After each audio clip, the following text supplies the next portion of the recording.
मैं जीवन में कुछ भी नया करती हूँ तो उसमें अड़चन बहुत आती है। मेरा कार्य कभी पूरा नहीं होता, मेरा मन विचलित रहता है हमेशा उसको लेके। किसको लेके? जो भी मैं नया कार्य शुरू करती हूँ। क्या काम करती हैं? मैं अभी वैसे विद्यार्थी हूँ और मैं अभी परीक्षा देती हूँ या कोई नौकरी के लिए इंटरव्यू देती हूँ तो वो कभी पूर्ण नहीं होता।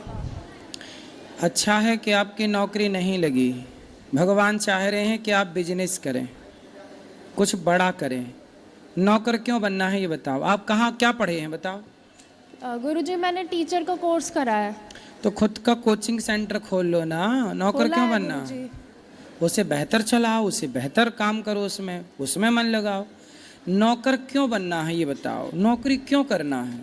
नौकरी वाले से ज़्यादा क्या आप खुद का काम करके नहीं कमा सकते? काबिलियत हो ना बेटा तो सब हो सकता है। वो काबिलियत ना हो तो फिर जिंदगी भर रोते रहो, इसके नाम का, उसके नाम का, भाग्य के नाम का। फिर ये रोना मिटेगा नहीं। तो गुरुजी जैसे कि अगर मेरे को कहीं एडमिशन लेना हो आगे पढ़ाई के लिए तो एडमिशन भी नहीं मिलता है गुरुजी। मेरे एडमिशन क्यों नहीं मिलेगा? जो अच्छे कॉलेजेस हैं उनमें बात करो। हमेशा मेरे कार्य में हमेशा गुरुजी अड़चन आती है। मैं जब से विद्यार्थी हूँ 11वीं कक्षा से। अभी कितनी पढ़ाई शेष है आपकी? मेरी पोस्ट ग्रेजुएशन पेंडिंग है अभी। तो उसे ठीक करो, पढ़ो ना, पढ़ते भी रहो और पढ़ाते भी रहो और हिम्मत ना हारो। जीवन में असफल, देखो जीवन में रोने के बहुत बहाने हैं और काम करने वाले के लिए कोई बहाना नहीं है, सिर्फ काम। इसलिए हम कहते हैं कोई भी बहाना मत ढूंढो, ना भाग्य के नाम का बहाना, ना किस्मत का बहाना। बस मन लगा के पढ़ो और जितना पढ़ लिए हैं इतना भी बहुत है। आगे पढ़ लो, आपको एडमिशन मिल जाए, सब हो जाए, लेकिन जितना आप पढ़े हैं ना इतने से भी आप बहुत कुछ कर सकते हैं। धन्यवाद। आपके अपने खुद का कॉन्फिडेंस होना चाहिए। मैं कर सकती हूँ हर अच्छा काम, बिजनेस कर सकती हूँ, व्यापार कर सकती हूँ। क्या नहीं कर सकती हैं आप? खुद का छोटा सा काम कुछ भी स्टार्ट कर लो। करने से सब होगा, नहीं करने से आप पूरा ग्रेजुएशन कर भी लो, पढ़ लो, पीएचडी भी कर लो, तो करके भी फिर भी तो लोग भाग्य के नाम का रोना रो ही रहे हैं ना। जिनकी हो गई पढ़ाई पूरी वो कौन से खुश हैं? क्या आप पढ़ के खुश हो जाओगी? ये संसार की आज की पढ़ाई खुशी दे ही नहीं रही है। कोई भी बच्चा ना पढ़ लेने के बाद भी खुश नहीं है और ना पढ़ा हो तो भी खुश नहीं है। संसार की पढ़ाई केवल दुख दे रही है। इसलिए कहते पहले की पढ़ाई अच्छी थी, जो व्यक्ति को खुशियां देती थी। व्यक्ति पढ़ता ही इसलिए था खुश होने के लिए, आज पढ़ करके दुखी होता है। क्योंकि आज जो आप लोगों ने जो पढ़ाई की है ना, वो पढ़ाई केवल नौकरी पाने के लिए की है, केवल नौकर बनने के लिए। आपकी पढ़ाई आपको केवल नौकर बना सकती है, लेकिन हमारी सनातन की प्राचीन गुरुकुलों की पढ़ाई, चंद्रगुप्त को पढ़ाया, चाणक्य ने तो सम्राट बना के बिठा दिया। पहले की शिक्षा सम्राट का निर्माण करती थी, आज की शिक्षा नौकरों का निर्माण करती है। अंतर है ना बेटा। इसलिए हिम्मत ना हारो। पहले के लोग अनपढ़ होकर भी इतने परेशान नहीं थे जितने आजकल पढ़ लिख के लोग परेशान हैं। ऐसी पढ़ाई ठीक है, पर परेशान होने के लिए नहीं पढ़ा जाता। पढ़ाई इसलिए पढ़ते हैं कि हमें नॉलेज मिले, हमारा ज्ञान का स्तर बढ़े। ये थोड़ी कि हम पढ़ लिख के रो रहे हैं कि जी काम नहीं मिल रहा, 20,000 की नौकरी नहीं मिल रही, 50,000 की नौकरी नहीं मिल रही है। पढ़ लिख के भी यदि रोना हुआ तो वो तो अनपढ़ अच्छा था कि अनपढ़ होके रो रहा है, क्योंकि पढ़ लिख के भी तो आगे चल के रोना ही है। इसलिए पढ़ाई का अर्थ ये बिल्कुल नहीं है कि आप रोएं। पढ़ाई का अर्थ ये है कि सेल्फ डिपेंड बने, आत्मनिर्भर बने। ठीक है? धन्यवाद गुरुजी। जी जी जी जी महाराज जी, सादर चरण स्पर्श, प्रणाम। हाँ, मैं योगा टीचर हूँ और देहरादून में हूँ, मैं उत्तराखंड में। और ये मेरी श्रीमती जी हैं। ये योगा होता है कि योग होता है गुरुजी? सॉरी, योग तो योगा क्यों बोलते हैं? हाँ, वो गलती से निकल गया। योग अध्यापक हूँ। और ये मेरी श्रीमती जी हैं, ये शिक्षिका हैं गवर्नमेंट स्कूल में। तो महाराज जी एक प्रश्न था मेरा कि ईश्वर कृपा बड़ी है या पुरुषार्थ बड़ा है?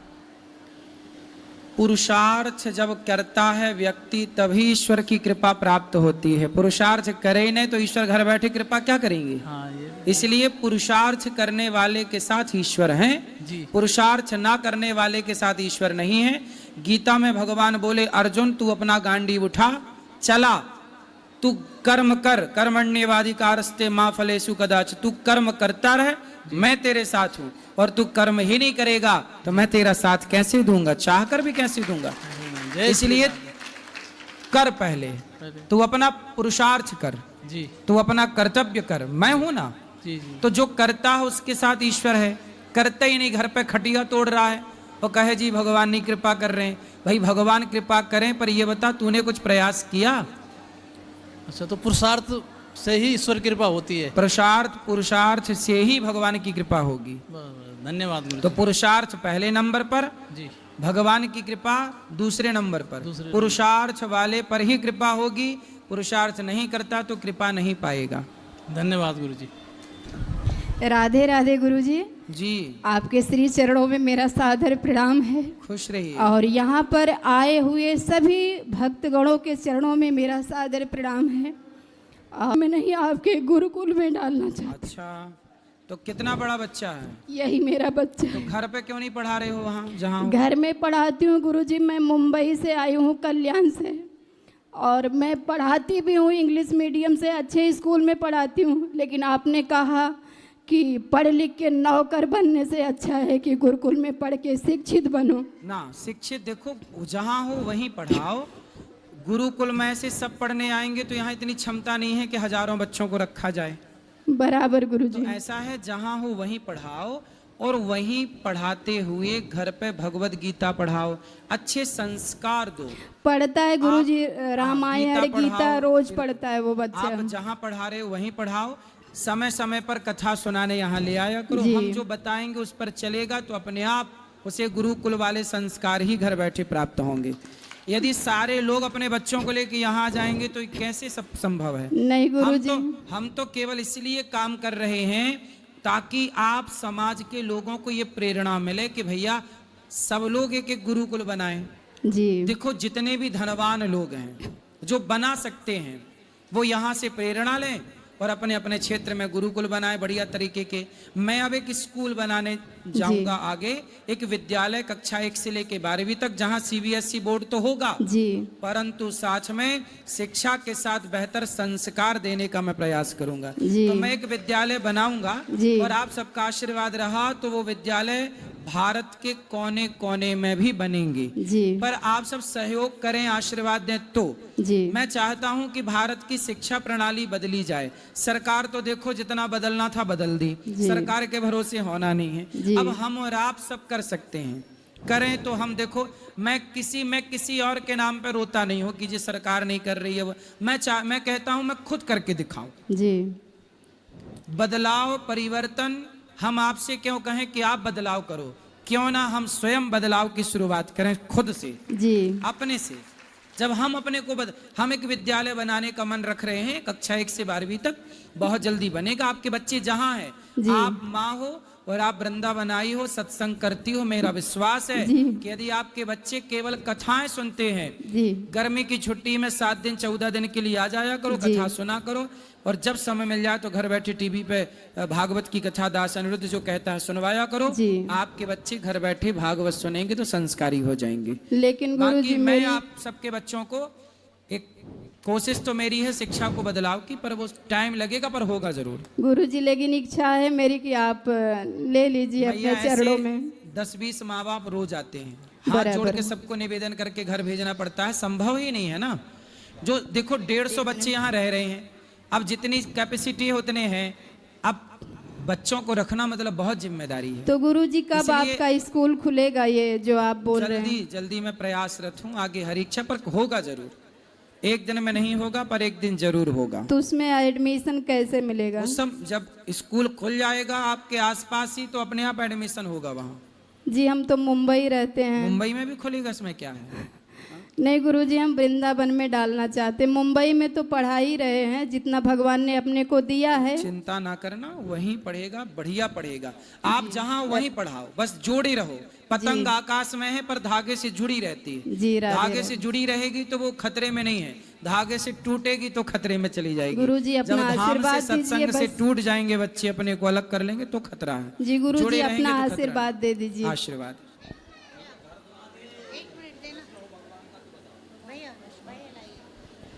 राधे राधे गुरुजी जी, आपके श्री चरणों में मेरा प्रणाम। खुश रहिए, बार-बार। खुश रहिए। गुरुजी हमने जब मैं नाम जप करती हूँ, रात को करूँ दिन में करूँ, वो प्रकाश आता है। 5 तत्व का प्रकाश होता है क्या, नीला पीला कई कलर आते हैं सामने, वो आपके- भगवान का रूप है क्या? तो चमकीला लाइट बल्ब जी तो नहीं जी लगा गुरुजी, रखा आपने? जी गुरुजी। सामने बल्ब तो नहीं रखा, लगा रखा? नहीं नीला पीला गुरुजी हरा? नहीं, जब नींद आई होती है नहीं, वही जब- जलाओ कहो आ रहा है। नहीं गुरुजी, यहाँ से निकलता है।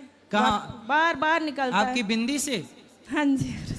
तो बिंदी लाल भी नहीं, रहेगा। जब से 20 सालों से मैंने ज्ञान ले रखा है। गुरु आसू महाराज, आसूदेव महाराज है, हाँ। वो तो समाधि ले चुके हैं, लेकिन जब से जिस दिन उन्होंने मेरे सिर पे हाथ रखा उसी दिन से ही तो कहाँ ज्योति निकलती है? यहाँ से हमें तो नहीं दिखाई पड़ रही है। ध्यान लगाती हूँ तब, जैसे अच्छा। काम कर रही हूँ, बर्तन साफ, कोई भांडा बर्तन तो आपके काम झाड़ू कोई भी बच्चों ने काम देखा? करूँ तो मैं ध्यान लगाती हूँ। तो गुरुजी वो जो प्रकाश रूपी है ना, वो पता नहीं, अब मैं तो किसी को पूछा तो क्या भगवान का रूप होता है। ठीक है, ध्यान लगा के भगवान का चिंतन करो, सही है, भगवान दिखे ये भी अच्छा है। ठीक है जी गुरुजी। और एक बात और है कि 5 सालों से लॉकडाउन 5-6 साल हो गए होंगे, तब से भागवत से जुड़ी हूँ, लेकिन घर वालों पे असर नहीं हो रहा, थोड़ा बहुत ही, सिर्फ मैं ही असर करती हूँ। सुबह लगाती हूँ, अनसुनी करते तो हैं। आप सुनती हो तो आप पे असर हुआ, घर वाले सुनते नहीं होंगे? मैं आवाज करती हूँ कम कर देती है, मैं आवाज करती हूँ कम कर देते हैं कौन? घर वाले ही। कौन? पति? जी पति सुनते नहीं कथा? बहुत कम सुनते हैं शराब पीते हैं? ना, वैष्णव है पूरा घर, अच्छा, बच्चे अच्छे हैं, तो पति भी कथा अच्छा नहीं है। सुनते फिर क्या सुनते हैं? मोबाइल चला लेते हैं। मुन्नी बदनाम हुई सुनते होंगे? नहीं नहीं, ऐसी तो कोई बात नहीं है, फिर लेकिन नहीं गुरुजी। और गुरुजी भक्ति कैसे बढ़ेगी? कथा सुनते रहो, भक्ति बढ़ेगी। ज्ञान भजन भाव बहुत आते हैं, और ये सोचती हूँ कि मेरे अंदर इतनी भक्ति उतर जाए कि सब कुछ भूल जाऊँ। सही है, उतरेगी। जब आपका भाव है तो जरूर भगवान कृपा करेंगे। आशीर्वाद दे दो गुरुजी। खुश रहिए। ये मेरी बहन है, 1 मिनट इससे बात करा लो, अभी हम साथ में। राधे राधे गुरुजी। जी, मैंने आपके लिए एक कार्ड बनाया है, इसे स्वीकार करिए। और आज मेरी दादी का पोथी पाठ था, तो सबको आशीर्वाद दीजिए, मेरी मैया, मेरे बाबा, मेरे भाई, सबको। खुश रहिए। सबको आप कहिए तो पढ़ के सुनाऊं? हाँ, सुना दीजिए। राधे कृष्ण गुरुजी, हम लोग आपको बहुत मानते हैं गुरुजी, आप अपना आशीर्वाद हम लोग पर बनाए रखिएगा। तो दिया ज्ञान का भंडार हमें, किया भविष्य के लिए तैयार हमें, हैं आभारी हम आपके गुरुजी, दिया ज्ञान अपार हमें। बंद हो जाएं जब सारे दरवाजे, नया रास्ता दिखाते हैं आप, सिर्फ किताबी ज्ञान नहीं, जीवन जीना सिखाते हैं आप। धन्यवाद। सुंदर, बढ़िया, अच्छा आपने लिखा है, समझ लिया भावों को आपने। खुश रहिए। आजा, दे दो यहाँ से। क्यों घूम रही हो मैया? बैठ जाओ एक जगह तो मिल जाएगा। राधे राधे गुरुजी। जी मैया, बैठो। राधे राधे गुरुजी। हाँ मेरी मैया, राधे राधे। मैंने अपनी जो जी गुरुजी, मैंने जो कुछ पूछना था वो आपसे ऊपर बात हो चुकी है, लेकिन जो नंबर डिस्प्ले हो रहे हैं उन्होंने मुझे ऊपर बताया था कि आचार्य जी से संपर्क करिए। हाँ, लेकिन वो अभी 3 दिन बाद आएंगे और हमको राजस्थान जाना है। क्या कोई ऐसा कांटेक्ट नंबर मिल सकता है जिससे मैं, आपने जैसे कहा कि वही लोग आपसे कांटेक्ट कर लेंगे, लेकिन उनका प्रॉपर अगर कांटेक्ट नंबर मिल पाएगा जी, तभी हम उनसे कांटेक्ट में रहेंगे ना, वरना तो पता ही नहीं पड़ेगा कि हम किससे कांटेक्ट में रहना है? जो वहाँ पे ऊपर जो लोग बोल रहे थे कि आचार्य जी से संपर्क करिए आप इस विषय में। मैंने आपको बताया था कि मैं अपनी सेवाएं देना चाहती हूँ गुरुकुल में। हाँ, तो ऊपर ना, आप अपना नंबर दे जाओ, जब हमें जरूरत पड़ेगी हम बुला लेंगे आपको। तो सर कहाँ देना है? कार्यालय में ऊपर जाओ। ऊपर ऑफिस में। ठीक है। राधे राधे गुरु जी। आपके चरणों में कोटि कोटि प्रणाम। जी मैं मुंबई डोंबिवली से हूँ। मैं अभी कल ही मतलब एक तुलसी माला डाला, उसके विषय में आप बताइए क्या क्या मैं मतलब भक्ति कर सकूँ। आपका यूट्यूब जैसे 2 साल से मैं आपके मतलब इसमें हूँ जुड़ा। शराब तो नहीं पीते होंगे? नहीं। मांस खाता था, 2 साल से छोड़ दिया गुरुजी। ठीक है, बस शराब मांस ना खाओ, सदा अच्छे रास्ते पर चलो, पैसे कमाओ, परिवार का ख्याल रखो, माँ बाप की सेवा करो, पत्नी का ख्याल रखो, बच्चों को श्रेष्ठ संस्कार दो। बाकी कोई परहेज? और क्या परहेज, अंडा मुर्गी से परहेज कर लो। हाँ ठीक है, बस आपके चरणों में कोटि कोटि प्रणाम है किसी गुरु। के दिल दुखाने से परहेज करो, झूठ बोलने से परहेज करो। बस आशीर्वाद दीजिए, हमारा परिवार पूरा बहुत बड़ा परिवार है, सब अच्छे से रहे, सब सुखी रहेंगे। राधे राधे गुरुजी। राधे राधे। घर द्वार मकान बेटा नहीं, ठीक है, भगवान के प्रश्न यहाँ पे। राधे राधे गुरुजी। जी गुरुजी, हमारा प्रश्न ये है कि हमने 20-25 साल लगभग पहले गुरु दीक्षा हमें मिला, पर उसका कोई ज्ञान नहीं, कोई पालन नहीं की। अब आपके मुख से सुनती हूँ कथा, तो पता चला कि गुरु जी का कितना महत्व है, गुरु का पालन करना चाहिए। पर गुरु तो पधार गए हैं और उनका मंत्र जपने के लिए याद भी नहीं है, और लिखे हैं वो, पर बहुत बड़ा है, तो कैसे जपे? हमें राधा राधा जपती हूँ। तो ठीक है, राधा राधा जपो, तो कोई दोष लगेगा नहीं? कोई दोष नहीं, भगवान का नाम जपो। जी गुरुजी, यही प्रश्न है। गुरुजी, जैसे एकादशी को, मंगलवार को, रविवार को तुलसी जी में जल नहीं डालना, तो जैसे अब रविवार तो रविवार है, सोमवार को एकादशी हो गया, फिर मंगलवार हो गया, तो 3 दिन आजकल के दिन में तो रह नहीं पाएगी जल के बिना, तो कैसे जल डालें? किसको? तुलसी जी में। तुलसी जी में जल चढ़ाओ, किसने मना किया?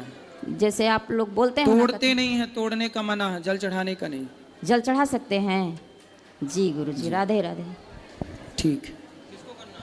और किसका सवाल? राधे राधे गुरुजी। जी बेटा। आपके चरणों में कोटि कोटि प्रणाम। खुश रहिए। मेरा एक क्वेश्चन है, सीता माता को लंका में खोजने के लिए हनुमान जी क्यों कहे थे? राम जी नहीं जा सकते थे? राम जी जा सकते थे, पर हनुमान जी गए तो हनुमान जी का यश बढ़ा। भगवान चाहते हैं कि मेरे से ज़्यादा मेरे भक्तों का यश हो। राम तो चाहते तो एक बाण मारते तो रावण मर जाता, रावण लेके आ जाता सीता मैया को, पर राम जी को अपने भक्तों का यश बढ़ाना था। हनुमान जी ना जाते लंका तो आज सुंदर कांड कैसे होता? फिर हनुमान जी की महिमा कैसे होती? फिर गली गली हनुमान जी की आराधना पूजा कैसे होती? तो भगवान अपने भक्तों का यश बढ़ाने के लिए जो काम भगवान खुद कर सकते हैं वो काम अपने भक्तों से कराते हैं, ताकि भक्तों का भी यश बढ़े। तो हनुमान जी के यश बढ़ाने के लिए ये कार्य भगवान ने किया। गुरुजी, हम आपके लिए कुछ लाए हैं। क्या? गिफ्ट। ठीक है, दे दो। जल्दी बात करो। क्या है इसमें बेटा? है मिठाई? आपने खाई मिठाई? अच्छा। राधे राधे गुरुजी। जी गुरुजी, मुझे एक क्वेश्चन करना था, जैसे कि मतलब मुझे नहीं पता कि आप इस क्वेश्चन का मुझे आंसर सही दे पाएंगे या नहीं। लो यहाँ बेटा, लो ये मिठाई वाली बहन, लो ये सबको बांट दो। लो ये हमने ले लिया, ये सबको बांटो, सब जितने भक्त बैठ सबको बांट दो। लो आप भी खा लेना, माँ को भी देना, पिता को भी देना। गुरुजी ध्यान दीजिए। हाँ ध्यान दे रहे हैं। आप बोलो, ध्यान है पूरा, बताओ। गुरुजी, एक्चुअली ना मेरी फैमिली में थोड़ा सा काफ़ी सालों से ना ऐसा हो रहा है कि पहले मेरे भैया ख़त्म हो गए, उसके बाद अभी प्रेजेंट टाइम पे मेरी मम्मी ख़त्म हो गई। मतलब एक चीज़ नहीं समझ में आता है, अगर भगवान है तो मतलब इस तरीके से क्यों कि मतलब मेरे ही फैमिली में मेरे 2 ब्रदर थे, मेरी 2 मम्मी थी, मतलब मेरी मम्मी थी, मेरे 2 ब्रदर थे, एक ही मम्मी थी। तो पहले मेरे भैया ख़त्म हुए आज से 15 साल पहले, ठीक है। और फिर अभी 2 साल पहले मेरे छोटे वाले भाई ख़त्म हुए, उसके बाद फिर मतलब ऐसा फील ही नहीं आता है कि मतलब भगवान है इस टाइम पे। मतलब आप चाहते हैं कि कोई की मृत्यु ना हो? बात वो नहीं है, बात ये होती है कि मतलब एक टाइम होता है किसी के जाने का, ठीक है आपकी बात। अभी प्लेन हादसा हुआ, सब बच्चे से लेके बूढ़े तक जल गए, तो ये तो हादसा है, ये मृत्यु लोक है। आप जिस धरती पे खड़ी हो, इस धरती का नाम क्या है? मृत्यु लोक। हर व्यक्ति अपनी उम्र लेके पैदा होता है, जितना उसको ईश्वर ने टाइम दिया है रहता है, और फिर उसको बुला लेता है अपने पास। गुरुजी वो बात तो सही है, बट पता है मैं अपनी मम्मी के बिना रह नहीं पा रही हूँ। सही कितने बताओ, साल हो गए मम्मी को गए? अभी 1 साल नहीं हुआ, अक्टूबर में 1 साल हो जाएगा। क्या हो गया था आपकी माँ को? साइलेंट अटैक था। अटैक। और पिताजी हैं आपके? जी। और भाई बहन कितने हैं आप लोग? हम पहले तो 2 भाई थे, 3 बहनें हैं। अभी प्रेजेंट टाइम पे 3 बहनें हैं बस, और पापा। 2 भाई कहाँ गए? एक्सपायर हो गए दोनों भाई। उनको क्या हो गया? बड़े वाले भैया को करंट लगी थी, छोटे वाले भैया की किडनी फेल थी। सही है, दुख का पहाड़ है ये। माँ भी चली गई, भाई भी चला गया। पिता क्या करते हैं? कुछ नहीं, अभी करीब 1 साल पहले उनका भी एक्सीडेंट हुआ था, तो उस टाइम पे उनको थोड़ा सा मेजर था, तो इसकी वजह से उनके पैर में दिक्कत है, तो चल नहीं पाते। पहले उनका बिजनेस था, अभी नहीं है। मैं अभी जॉब कर रही हूँ, मेरा ग्रेजुएशन चल रहा है। मैं मतलब ये पूछना चाह रही थी, मतलब मैं आपको काफ़ी टाइम से देखती हूँ, बट आप जो चीज़ें बोलते हो मुझे ना उस चीज़ पे है यकीन है, बट ऐसा ना जब से मेरी मम्मी गई है ना, तो मतलब ऐसा लगता है कि दुनिया में कोई चीज़ है ही नहीं। ठीक है, आप ये मान लो कुछ नहीं है, तो ये मान के भी क्या पाओगी? कुछ नहीं पाएंगे, बस एक क्वेश्चन था मन में, ये चीज़ चल रही थी। क्या क्वेश्चन है कि ईश्वर है कि नहीं? नहीं, ये तो है कि नहीं वाला क्वेश्चन है ही नहीं। मेरा तो ये क्लियर है कि नहीं है, क्योंकि आप इस चीज़ को मान लीजिए, एक ही फैमिली, इतनी बड़ी दुनिया में एक ही फैमिली के ऊपर इतनी सारी चीज़ें। क्यों? अभी जो प्लेन हादसा हुआ उस समय तो उसके माता पिता 2 बच्चे थे, चारों एक्सपायर हो गए।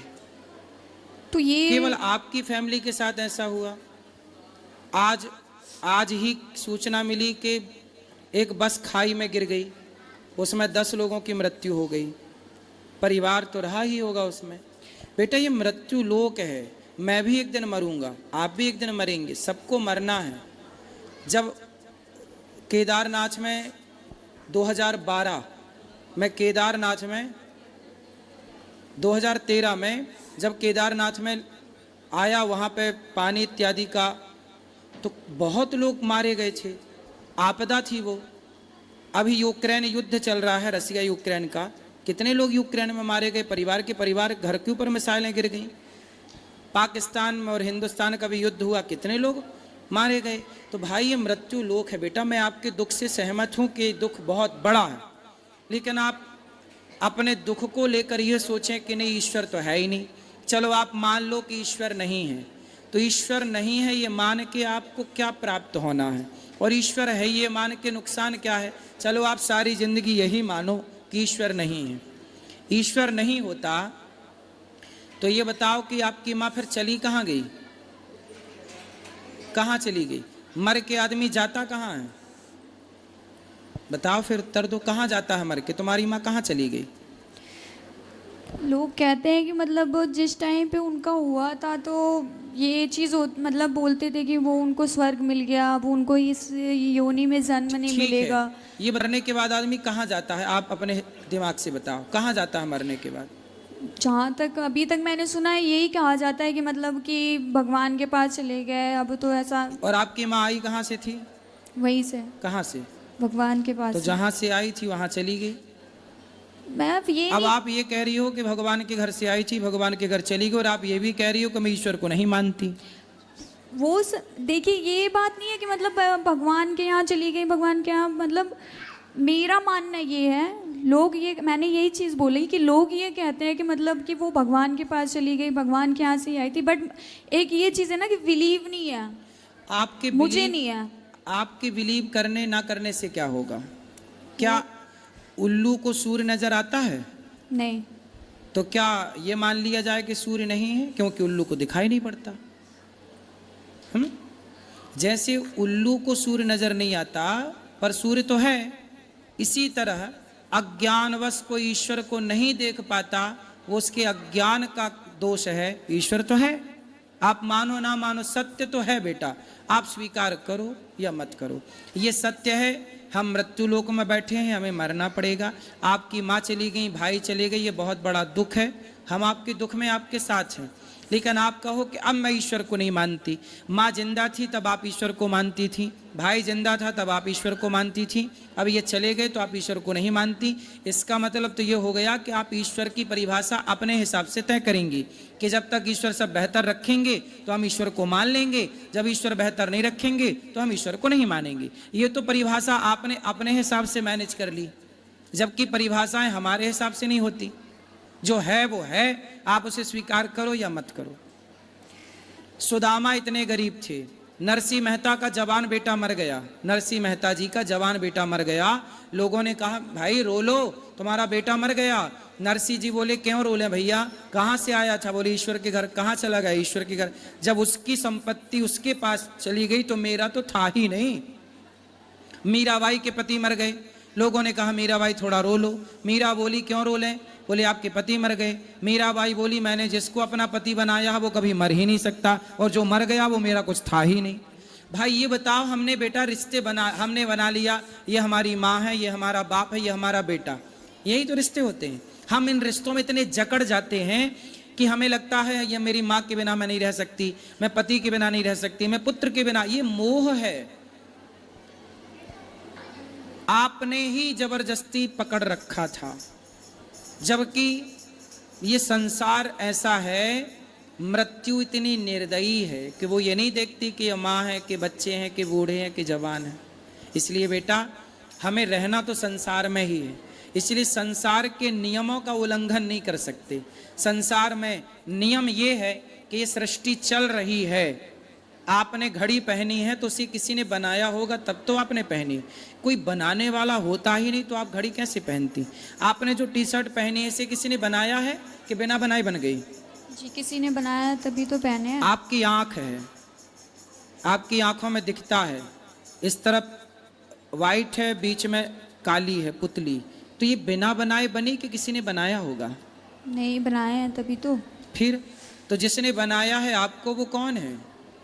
आप भी तो बिना बनाए नहीं बन सकती थी ना, आपको किसने बनाया है बताओ? भगवान। फिर जिसने आपको बनाया है आप कह रही हो कि मैं उससे नहीं मानती, केवल इसलिए नहीं मानती क्योंकि मेरी माँ चली गई, क्योंकि मेरा भाई चला गया। ठीक है वो दुख है, दुख अलग विषय है, पर सत्ता को नकारना ये तो अलग ट्रैक पे आप चली गई। सुदामा इतने गरीब थे, आज सुदामा की तरह कोई गरीब हो तो वो तो यही कहेगा मैं ईश्वर को नहीं मानता, मैंने तो इतनी भक्ति की, पर क्या मिला? सुनो, द्रौपदी को जानती हो? जी। कौन है? नहीं इतना नहीं पता मुझे। कृष्ण की बहन है, अर्जुन की पत्नी है, पांडवों की पत्नी है, जिसका चीरहरण हुआ था। जी। द्रौपदी के 5 बेटे थे, 5 बेटों को मार दिया अश्वत्थामा ने, जबकि वो तो कृष्ण भगवान की बहन थी ना। तो भगवान की बहन के बेटों को मार दिया। अभिमन्यु मार दिया गया, अभिमन्यु तो सगा भांजा था भगवान कृष्ण का, पर मृत्यु तो भैया राम के पिता हैं दशरथ, मर गए। ये मृत्यु लोक में भैया जो आया है, चाहे वो भगवान का बाप ही क्यों ना हो, इस सच्चाई से तो गुजरना ही है ना अपने को। आपकी माँ का जितना टाइम था, आप ये क्यों नहीं सोचती कि आपकी माँ को तब मर जाती वो जब आप पैदा हुई थी? आपने माँ का मुंह ही ना देखा होता तब माँ मर जाती तो आप कर क्या लेती? पर भगवान ने आप पर दया की और इतने वर्षों के लिए माँ का सुख आपको दिया, माँ का दूध दिया, माँ की गोद दी, माँ का लाड़ जो दिया है, क्या उसका थैंक यू आपने किया? जो नहीं दिया उसकी शिकायत है बेटा। इसलिए भगवान का चिंतन करो और मन लगा के काम करो, माँ बाप के सपने आप साकार करो पढ़ लिख कर। ईश्वर को कोसने से कुछ ना होगा, कोसते रहो सारी जिंदगी, बैठे कोसते रहना क्या हो जाएगा? ईश्वर तो ऐसी सत्ता है, कोई उसे माने ना माने उसका क्या बिगड़ रहा है? मिलना चाहिए। तो बेटा कभी कोई पाप हमसे होते हैं जिस पाप के कारण हमारी माँ हमसे चली जा, हम बिना माँ के हो जाते हैं।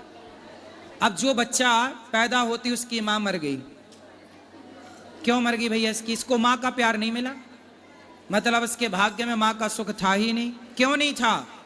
क्योंकि इसके पिछले जन्म का कोई ऐसा कर्म रहा होगा जिस कर्म से इसकी माँ का सुख इसे नहीं मिलना था।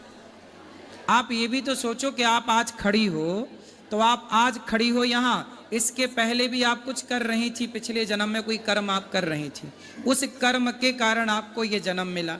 इस जन्म में माँ नहीं मिली, भाई मिला, इतना दुख मिला। भाई ये कर्म दंड है ना बेटा। भीष्म पितामह ने बाणों की सैया पे क्यों लेटे? क्योंकि पिछले किसी जन्म में सांप को फेंक दिया कांटों के ढेर में। जब हम कोई पाप करते हैं तो पाप का दंड हमें तो मिलता ही है ना बेटा, दुख के रूप में। आपको दुख हो रहा है तो ये दुख क्या है? आप ये क्यों नहीं सोचती? आप कहते हो मैं ईश्वर को नहीं मानती। आपने ये क्यों नहीं सोचा कि ये मेरे किसी जन्म का कोई पाप रहा होगा, जिस पाप के कारण ही मुझे पाप ही दुख देता है, पुण्य सुख देता है। ये प्रकृति का, ऐसे कोई मानो ना मानो, पर अटल सत्य यही है कि हमारे पाप हमें दुख देते हैं, हमारे पुण्य हमें सुख देते हैं। बात समझ में आई? जी। इसलिए यही है हिसाब ईश्वर का, यही है न्याय।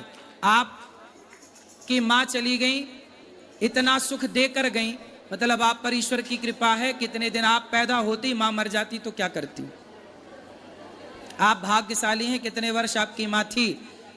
वो लोगों को देखिए जिनकी माँ पैदा होती मर जाती है, उनसे आप कितनी बेहतर हैं। देखो, पॉजिटिव रहना है तो बहुत सारी बातें हैं, और नेगेटिव ही रहना है, नकारात्मक की सोच रखना है तो कोई बात नहीं है। फिर एक ही बात है कि जी ईश्वर नहीं है। फिर यही माना जाए कि ईश्वर नहीं है और कोसा जाए ईश्वर को, तो ये कोस कर भी क्या पाओगे आप और क्या पाऊंगा मैं? जी। क्या समझ में आया? जी, समझ में आया कि मतलब एक तरीके से मुझे मतलब ये बताइएगा कि मतलब सच में ये कर्मों का ही फल होता है पिछले जन्म के? भाई बिना कर्म किए तो आपको नंबर नहीं मिलते, 10वीं से 11वीं में नहीं जाती। आप कर्म ना, आप लिखो मत कॉपी में तो आपको मिल जाएगा नंबर। ये चीज़ तो मुझे पता है कि जब तक कर्म नहीं करेंगे तब तक फल नहीं मिलेगा। ये जो पिछले जन्म का इस जन्म में मिल रहा है, इसका क्या कनेक्शन है? अच्छा ये बताओ, एक समय पर दो बच्चे पैदा होते हैं।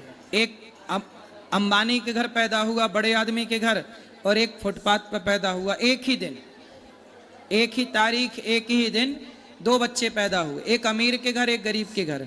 अब बताओ, जो अमीर के घर पैदा हुआ वो सोने की चम्मच में दूध पिएगा, सोने के झूले में झूला झूलेगा, वो जन्म लेती रईस हो गया। और इस गरीब ने फुटपाथ पर पैदा हुआ, साड़ी का झूला बांधती है माँ। अब बताओ बेटा, दोनों एक साथ पैदा हुए थे, पर एक गरीब हो गया जन्म लेते ही, गरीब के घर पैदा होके, एक अमीर हो गया अमीर के घर। अब ये बताओ कि उन बच्चों ने तो अभी कोई कर्म भी नहीं किया, पैदा ही हुए हैं, और पैदा होती कोई अमीर हो गया कोई गरीब। क्यों हो गया? सब अमीर होते फिर या सब गरीब होते? क्यों बेटा, उत्तर दो। एक तरीके से कर्म ही हो। कर्म, पिछले जन्म का जो कर्म था उसके कर्म ने उसे अमीर बना दिया, उसका जो कर्म था उसके कर्म ने उसे गरीब बना दिया। तो ये कर्मों का ही पूरा खेल है बेटा। वरना सबना बड़े घर पैदा हो, फिर कोई गरीबी ना रहे, फिर कोई भूखा क्यों मरे, फिर किसी को फोड़ा फुंसी क्यों हो, रोग, कोई अपाहिज क्यों होता है, कोई पैदा होती लंगड़ा होता है, कोई लंगड़ा है, कोई अंधा है, कोई क्यों, कोई अंधा क्यों है? पैदा तो सब माँ के पेट से हो रहे हैं ना जी। फिर कोई अंधा क्यों हो रहा है? कोई लंगड़ा लूला क्यों पैदा हो रहा है? क्योंकि वो अपने कर्म दंड भोगने आया है। ये कि तू जाएगा पर एक कदम चल नहीं पाएगा, ये कर्म दंड है बेटा। पिछला जो हम आपको आज सताएंगे। एक बात बताओ, आज हम आपको सताएं, पकड़ के मारें और पकड़ के आपको आग में डाल दें, जिंदा जलाएं और आपके साथ दुराचार कोई करे, अब बताओ जो हम आपके साथ गलत करेंगे, हम आपको सताएंगे, आपको आपका खून बहाएंगे, तो फिर हमें सुख मिलेगा? नहीं।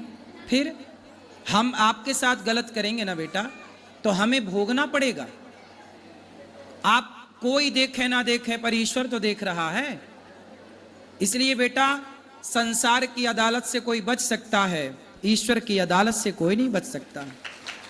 ये ईश्वर की अदालत है। जो न्याय आपके साथ हुआ है वो ईश्वर की अदालत से हुआ है, मेरी और आपकी अदालत से नहीं। ठीक है जी। इसलिए सत्य को स्वीकार करो। समझ में आई बात? जी समझ। क्या समझ में आया? ये समझ गई कि मतलब ज़रूर उस जन्म में मैंने कुछ ऐसा किया था जो इस जन्म में मेरी मम्मी मेरे से छिन गई। हो सकता है कि ऐसा रहा होगा कि उस जन्म में मैंने किसी के साथ गलत किया होगा, या मैं किसी की माँ रही होंगी, मैंने उसके साथ गलत किया होगा, इस वजह से मेरी मम्मी इस टाइम पे चली गई। नहीं तो अब यही सत्य है बेटा, आप सही चली गई। अब यही सत्य है कि किसी की माँ जब हम किसी से छीन लेते हैं तो हमसे भी हमारी माँ ईश्वर छीन लेते हैं।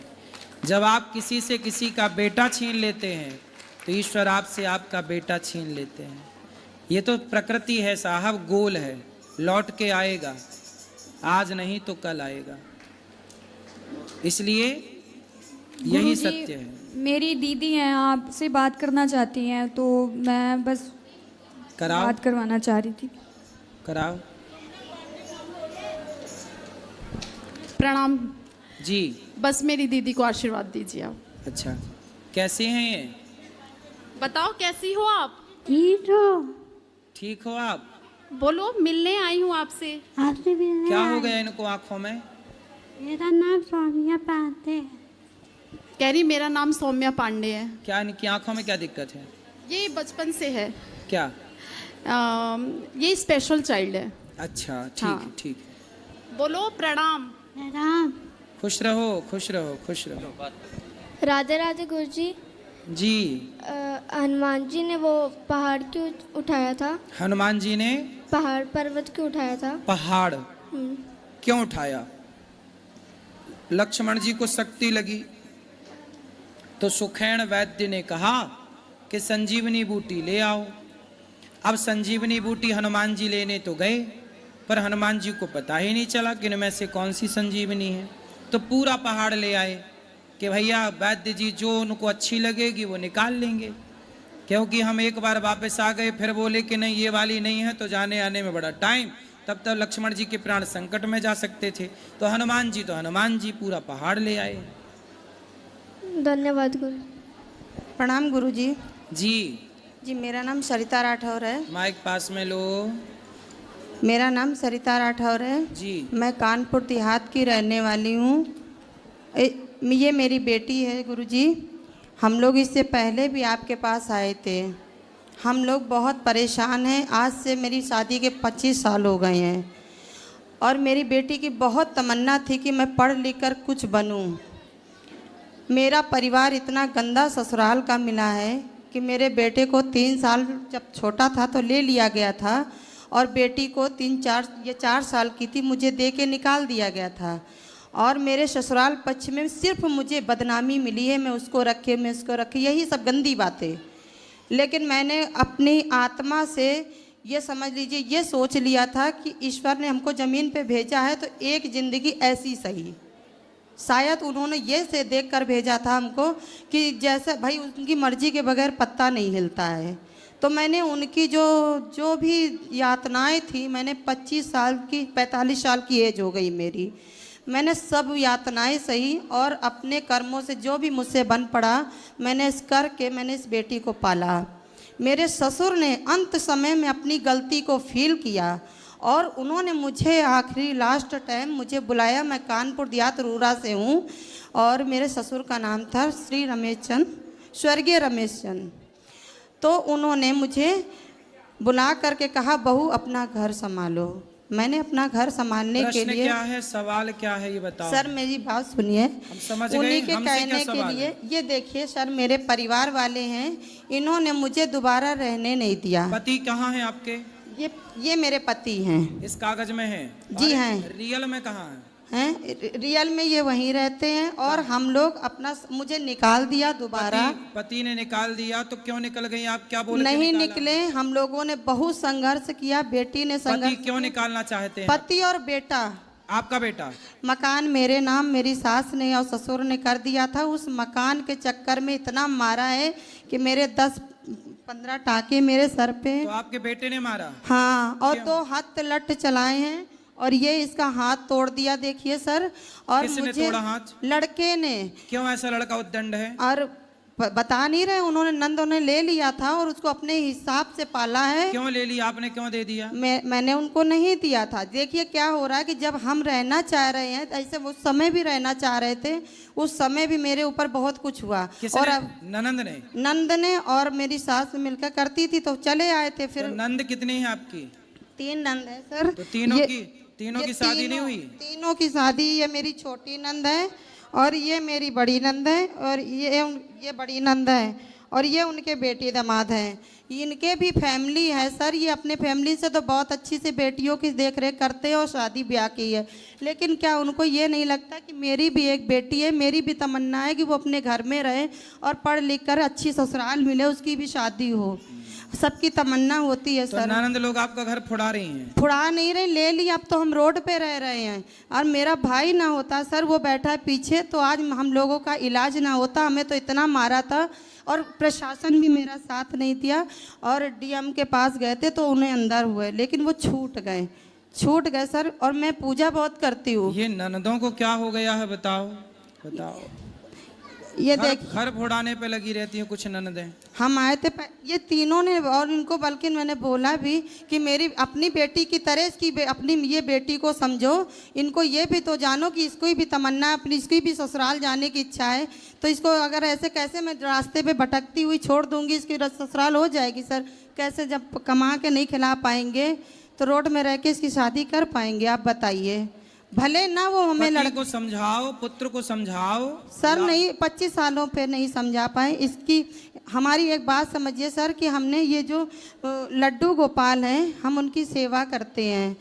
मेरा सामान तक नहीं उठाने दिया। सामान उठाने गए थे तो इतना मारा हम लोगों को कि घर के अंदर, और कहते दुनिया वालों से ये रहती नहीं है घर में। इसीलिए मैंने लाइव आए कि मैं रहती ना होती तो वहाँ आती क्यों मुझे। और अगल बगल के जो इच्छाराम दुबे हैं और गपवंत तिवारी हैं, ये मोहल्ले के लोग हैं। सामने एक बागेश्वर धाम से जुड़े हुए हैं, बोर्ड बागेश्वर का लड़का लगाए हुए है, लेकिन इतना दंड कमाता है कि उसने मेरे लड़के के साथ मिलकर बहुत कुछ किया। मोहल्ले वालों ने एका करके मतलब कि तुम आने नहीं देंगे, यहीं मिट्टी कर दो और हम लोग गवाही दे देंगे पुलिस वालों को। मर गई होगी कैसे भी। ऐसा आपको सर भैया ने मारा था। हम लोग गए थे, अरे वो अभी अप्रैल में गए थे हम लोग सामान उठाने के लिए, सिर्फ अपना सामान लेने गए थे क्योंकि हम लोग रोड पे रह रहे थे। और जैसे ही हम लोगों ने घर में एंट्री करी, मोहल्ले वालों ने किसी ने हम लोग, सर अभी तक हम लोग सही से 4 सालों से रह रहे थे। हम आपको बताएं कि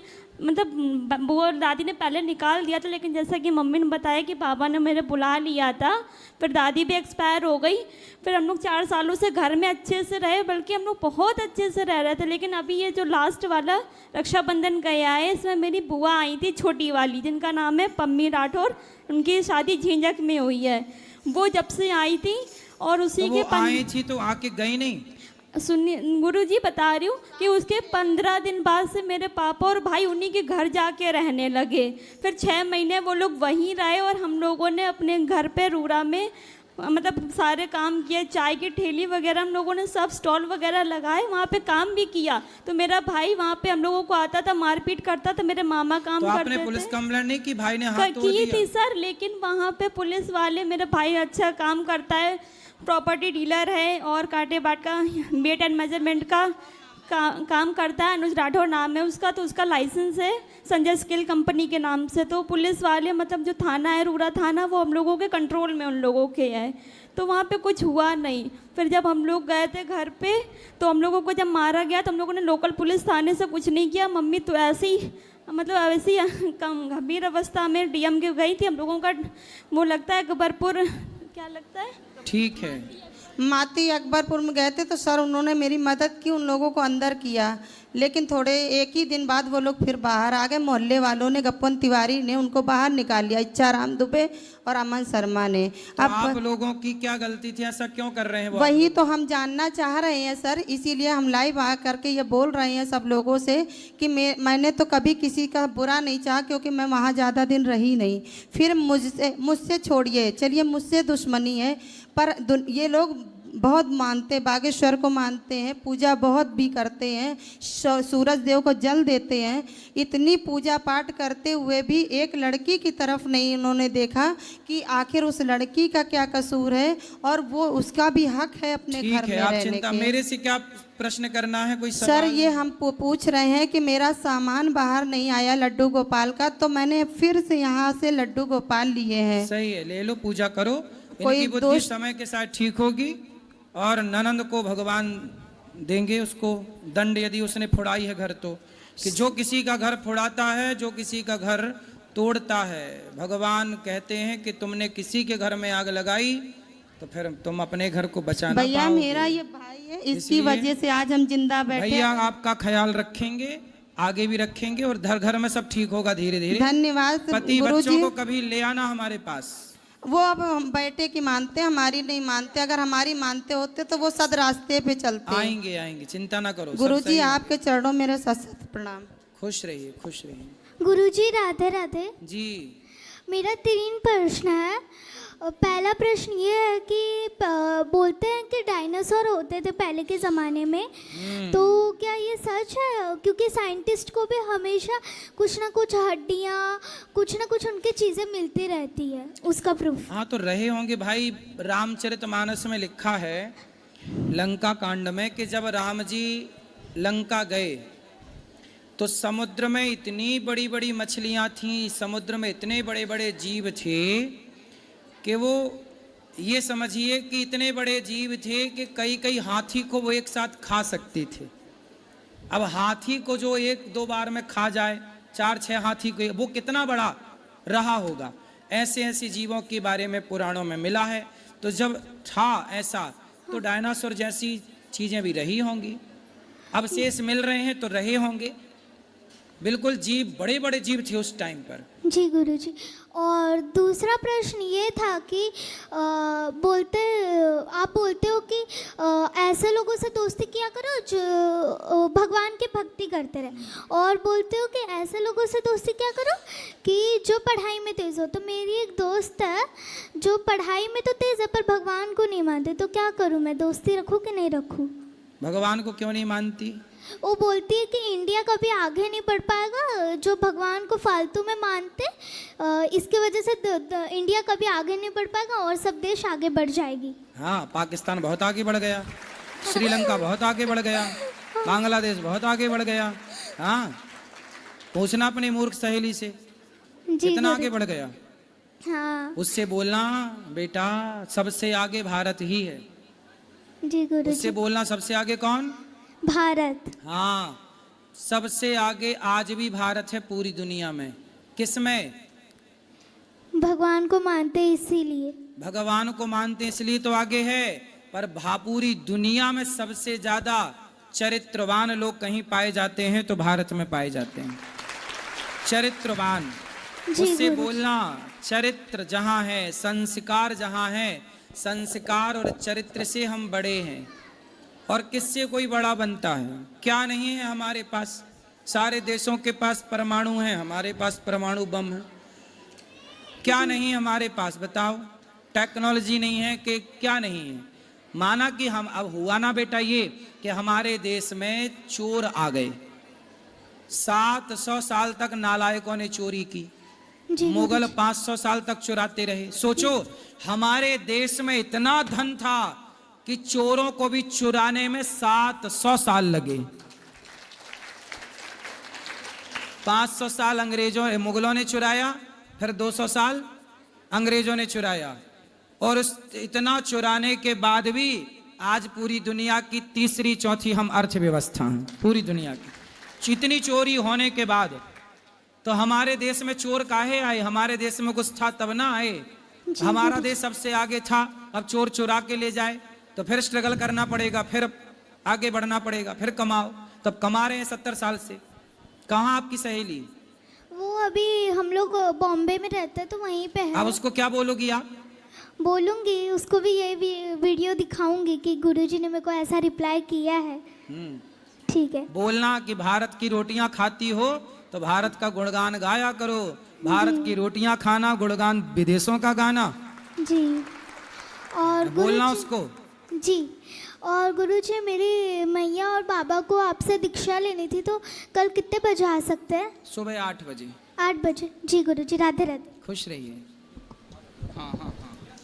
राधे राधे गुरुजी। जी। रघु जी, मैं आपको श्लोक सुनाऊं? सुनाओ। धर्म क्षेत्रे कुरुक्षेत्रे समवेता युयुत्सवा मामका पांडवाश्चैव किम कुर्वत् संजय। दूसरा श्लोक महाराज जी। संजय। संजय। यदा यदा ही धर्मस्य गला निर्वहति भारत अभूतानाम धर्मस्य तदात्मीनां सृजाम्यहं परिणाय साधूनां विनाशाय च दुष्कृतां धर्म संस्थापनाय संभवामि युगे युगे। बहुत बढ़िया, सुंदर। तीसरा सुनाऊं? सवाल है कुछ? हाँ महाराज जी, प्रश्न है। प्रश्न बोलो, क्या है? महाराज जी, प्रश्न ये है मेरा कि जैसे हमारे जीवन में बहुत प्रारब्ध लिखे हुए होते हैं, पीछे भी और आगे भी, तो कितनी भक्ति करनी चाहिए कि हम अपने प्रारब्ध को भी बदल सकें? आप भक्ति करते रहो, प्रारब्ध अपने आप बदल जाएगा खुद। आप जाओगे क्या चेंज करने कॉपी किताब? क्या महाराज जी? आप जाके चेंज करोगे क्या ऊपर? भाई मेरा डायरी लाओ, मैं मिटाता हूँ उसको, नया लिखता हूँ। जी, मैं कॉपी में राम नाम लिखता हूँ। राम राम लिखो। अभी 28,000 बार हो गया है महाराज जी। राम राम लिखो भी, राम राम जपो भी, राम का ध्यान करो, ठीक राम है के आदर्शों पर चलो। हरियाणा से आए हैं, एक प्रश्न था आपके चरणों में। हम वैसे जात पात तो मानता नहीं, फिर भी मैं, हमारे एक छोटा सा गांव है, अम्बाला में पड़ता है, अम्बाला के पास। तो संत शिरोमणि श्री गुरु रविदास जी महाराज, तो हम अपने घर में कृष्ण भगवान की सेवा करते हैं, पूजा करते हैं। जो हमारी कौम है उनके जाति को चमार बोलते हैं गुरुजी, लेकिन हमारी कौम में कुछ ऐसे लोग हैं कि वो बोलते हैं गुरु महाराज ऐसे संत हुए हैं, उनकी वाणी में लिखा है कि राम शब्द है जो राम है दशरथ के पुत्र नहीं, वो अलग राम है। मैं बड़ा कंफ्यूज हूँ गुरुजी इस तो बोले चीज़ से। किसके पुत्र हैं? हाँ जी, पूछना उनसे किसके पुत्र हैं। ये बोलते हैं कि हमारी वाणी में जो राम नाम शब्द बोलते हैं बार बार, वो राम नहीं जो दशरथ के पुत्र हैं, वो अलग राम ही हैं। कौन से राम? और मैं ये जानना चाहता हूँ गुरुजी कि गुरु महाराज रविदास जी महाराज वो किन का नाम लेते थे, किन का भजन करते थे? संत रविदास जी किन के शिष्य हैं? रामानंदाचार्य जी के। जी जी। रामानंदाचार्य जी के 12 शिष्यों में एक शिष्य हैं रैदास जी। जी गुरु। संत रविदास जी। जी। संत रविदास जी राम राम जपते थे। राम कौन से राम? यही राम। जी, अब लोग कंफ्यूज करते हैं कि एक राम दशरथ का बेटा, एक राम घट घट में लेटा, एक राम का सकल पसारा, एक राम का सब जग सारा। उन मूर्खों से कहो कि जो राम दशरथ जी के बेटा हैं वही घट घट में लेटे हैं, वही राम का सकल पसारा, उसी राम का सब जग सारा।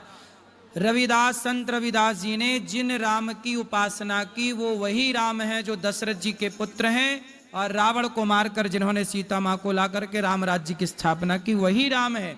राम 2-4 नहीं है, एक राम है बलराम, एक राम है परशुराम, एक राम है भगवान राम। तो हम सब जिन राम की पूजा करते हैं वो भगवान श्री राम, मर्यादा पुरुषोत्तम राम, वही राम की पूजा। रामानंदाचार्य जी के शिष्य जब ये हैं तो रामानंदाचार्य जी तो खुद राम के अवतार हैं। हाँ जी जी। तो फिर ये अलग से राम से थोड़ी पूजा करेंगे। हाँ। अलग राम की। मैं बोलता हूँ गुरुजी, लेकिन मानते नहीं। ना मानने दो, सत्य को। नास्तिक हैं बिल्कुल। हाँ, बस फिर ना मानने वालों का कोई उपचार नहीं है। हाँ जी गुरुजी। राधे राधे। राधे राधे। राधे राधे गुरुजी। जी। आपके चरणों में सत सत प्रणाम। जी जी। गुरुजी, मेरा कोई प्रश्न तो है नहीं, पर मैं आपको बहुत बहुत धन्यवाद करना चाहती हूँ कि आप ही ने मुझे कृष्ण भक्ति दी है।